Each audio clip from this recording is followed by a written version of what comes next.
last night I recorded an hour and a half of footage on my computer, and when I went to listen to it afterwards, we couldn't hear anything. And that was extremely frustrating for me.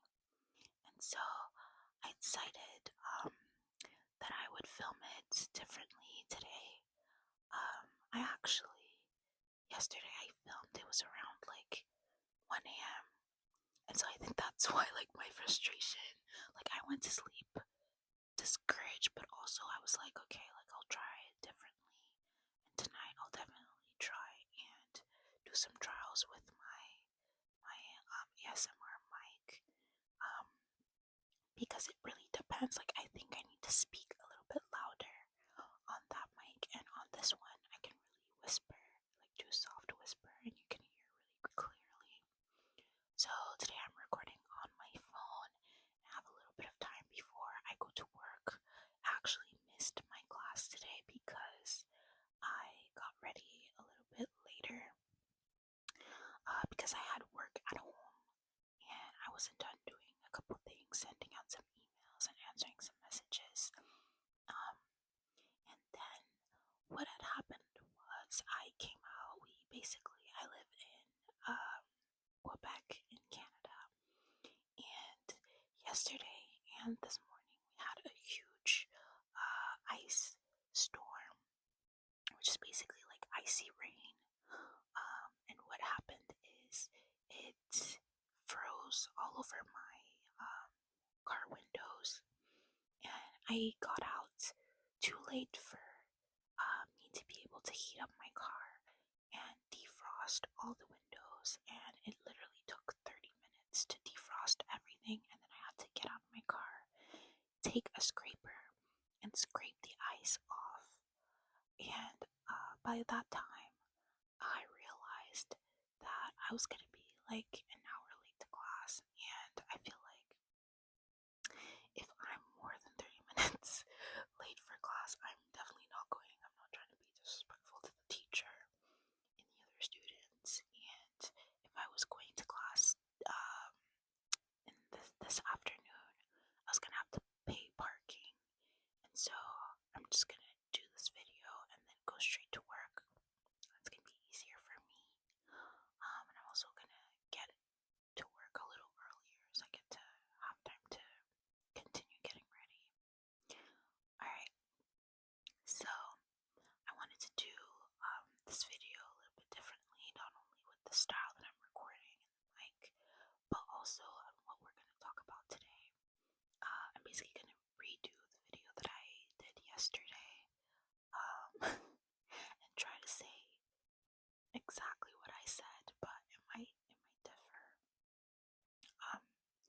Yeah, so also, so I am gonna try to film a Bible reading video tonight, but today it's gonna be a little different. What I've realized is I kind of want to do a bunch of different things on this ASMR channel. So I want to do like some traditional ASMR videos, I want to do some rambles, and then obviously continue with our Bible reading series, because that is definitely a goal of mine that I want to keep pursuing, keep doing, which is to read the whole Bible and at least finish Genesis, right? So, but today's video is a little different, and I hope you guys like it. I'm gonna be speaking about a couple shows that I've been watching recently. And yesterday, basically what I started with was explaining the show that I was watching. I actually finished this morning while answering a couple emails. So I wanted to talk to you guys about the Amanda Knox story and the trial. And so what it is well, it started out as like a real life event that happened in Italy, involving an American student, and then they did a bunch of documentaries. They did a movie with Hayden Panettiere, I believe, and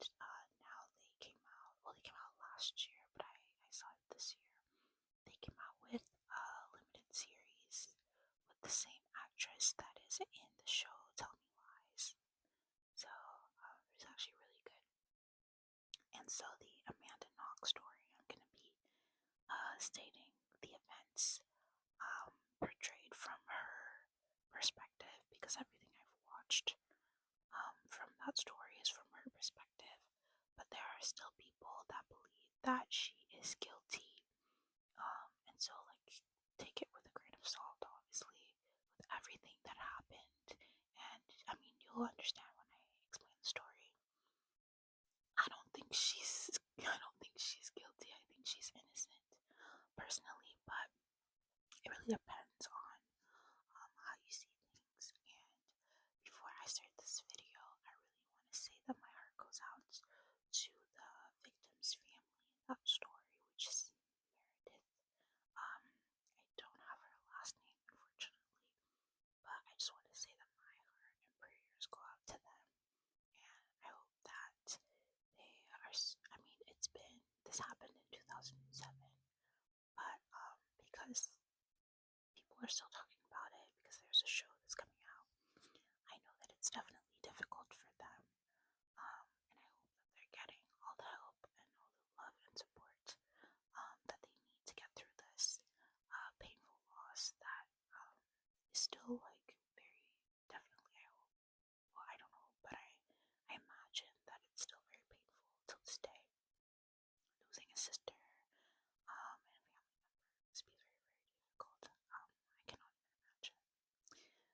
Alright, so now I also want to say that I loved how they ended the series with just making a whole highlight about her, and Amanda explaining how she felt about her friend and how amazing her friend was, and she had all these qualities. And in this case, like, I think a lot of people forgot that there was a victim. I think they just focused on who killed her and stuff like that. So let's get into the story so you can understand a little bit more what I'm saying if you don't know about the story. And if you do, please comment. I would love to hear your thoughts about it. I don't know anybody else who's watched it, so I've gone on TikTok a little bit to see what people think about it. I would love to discuss with some people that have watched it. Alright, so the story of the twisted tale of Amanda Knox basically is about an American student who decides to go on a foreign exchange, and she goes to Perugia in Italy to study, and she lives in a house with 2 Italian girls and 1 British girl. And the British girl's name is Meredith, which is the victim in that story. And she becomes close with all of them, obviously. They hang out a lot. She's definitely closer to Meredith because they're both foreigners and they both speak English. So they go out a lot together. And they just spend a lot of time together. They have a lot of fun. And, in the show, they showed up doing a bunch of things, getting into it, different shenanigans, but it's definitely left to interpretation. So, one night, both Italian girls aren't at the house. One is out of town, and the other one is sleeping at her boyfriend's house. Meredith goes out with some friends, with some British friends that she met in Italy. And Amanda goes to a guy that she recently met and decided to date, which is Raffaele. And they started dating, like, they met 5 days, 5 or 8 days, and they decided to date. So at that point, they've been together for a week. They've been dating for a week. And so she goes to sleep at Raffaele's house, and she has a shift. Amanda also works at a bar, a small pub that's owned by a Congolese man that's very important in the story. And he calls her that night and he tells her that she doesn't need to come in. And so she decides to close her phone and she just has fun with Rafael. They watch a movie,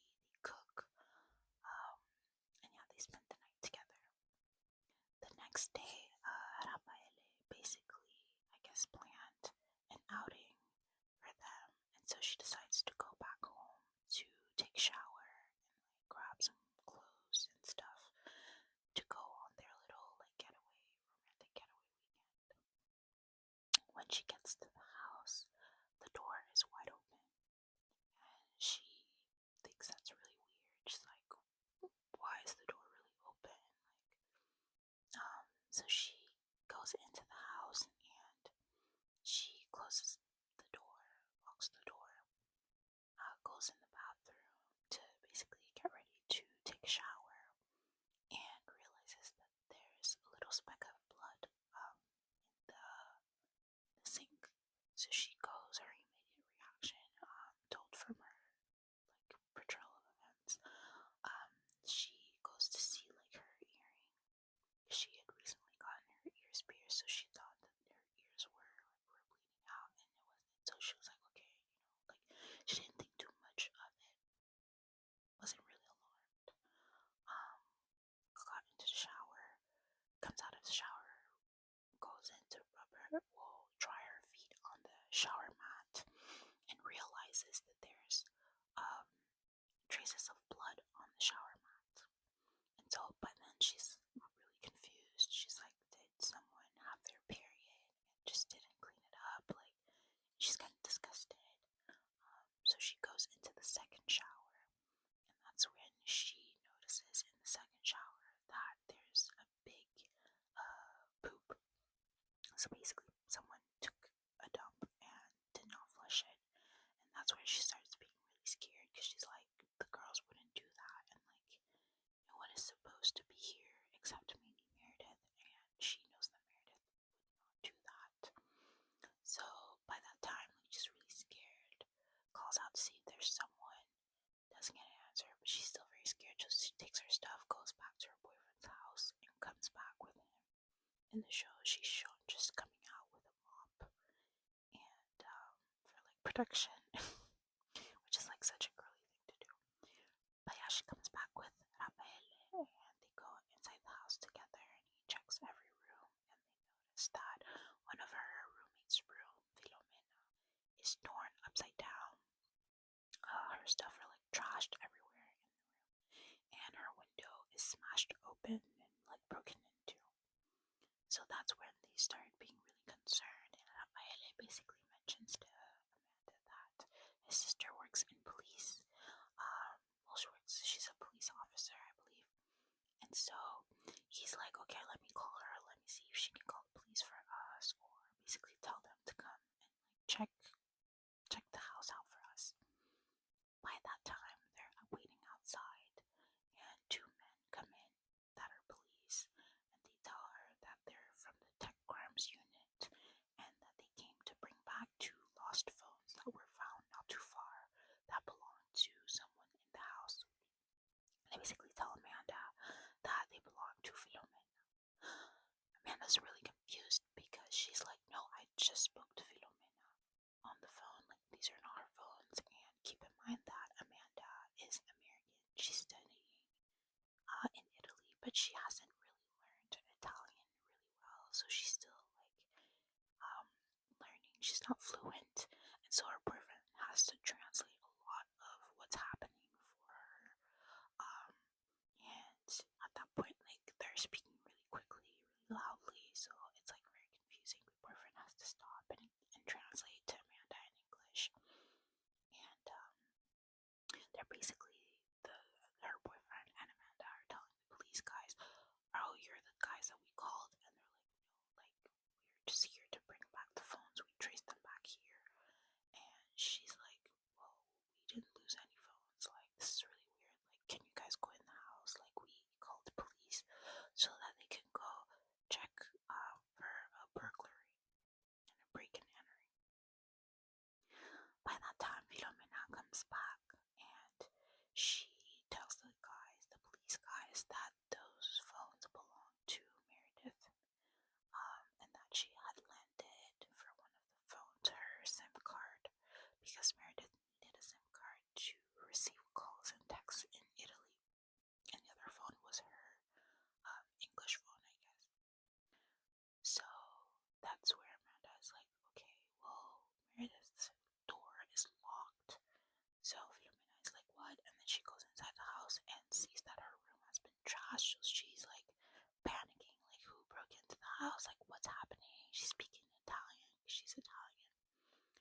then she tells the guys, like, open the door, Meredith's door. Like, Meredith never locks her door. And they ask Amanda, like, is it in her, is it something that she does usually? Um, does she leave her door open? Or does she lock her door? Sorry. And she's like, well, she sometimes locks her door um, after getting out of the shower to change. And Philomena is like, no, are you stupid? Like, she never locks her door. She's like, open the door. Like, this is not normal. They break in the door, and Philomena basically starts screaming, and she's screaming Meredith's name, and she's speaking in Italian, and everybody's speaking in Italian, and everybody's like hysterical. And Amanda hasn't seen anything. She doesn't know what's happening. And the police rush them out of the house, and they actually call like the crimes unit, and the whole department comes in. And then basically reporters are alerted of what had happened because it's a small city in Italy, right? And so they all come in with their cameras and taking pictures. And what doesn't play in Amanda's favor is that they took a picture of Raffaele comforting her and giving her, like, kissing her on the lips. And it was really different. And that, I think what plays into this case a lot is like the cultural differences between Italians and Americans. Like, Americans are known to like process things a lot differently and like maybe not be as hysterical as Europeans. That's just my personal opinion. So obviously Amanda, she doesn't know what happened. All she hears is people speaking in Italian. She hears Miranda's name. She can assume that something happened, but she's not really sure yet because no one has confirmed it to her. And then they basically take her in for questioning at the police station. And one of the investigators, that's a woman, that meets Amanda for the first time, she's already suspicious of her. She's like, she's not acting normal. She's kissing her boyfriend, making jokes and stuff like that.